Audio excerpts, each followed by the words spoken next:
মুনাফিকরা হচ্ছে দ্বিমুখী চরিত্রের লোক। তারা দুই গ্রুপকে খুশি করতে চায়, দুই গ্রুপের মানুষের কাছে ফায়দা লোটার জন্য দুই গ্রুপের সঙ্গে সম্পর্ক রাখে।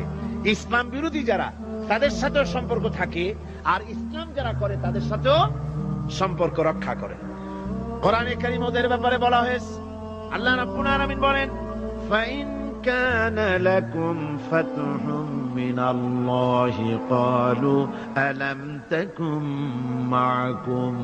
তোমাদের যদি ফাতহ হয়, তোমাদের যদি বিজয় হয়, মুসলমানদের যদি বিজয় হয়, তাহলে তারা মুসলমানদের কাছে গিয়ে বলে, আমরা কি আপনাদের সাথী ছিলাম না? আমরা তো আপনাদেরই লোক, তো আপনাদেরই লোক, সবসময় আপনাদের কাছে ঘুরেছি, চাঁদা টান্দা দেওয়ার চেষ্টা করছি, আমরা তো আপনাদেরই লোক। আজকে আপনাদের বিজয় হয়েছে, এই বিজয়ে আমরাও শামিল। এভাবে করে মুসলমানদের বিজয় হলে তারা এগিয়ে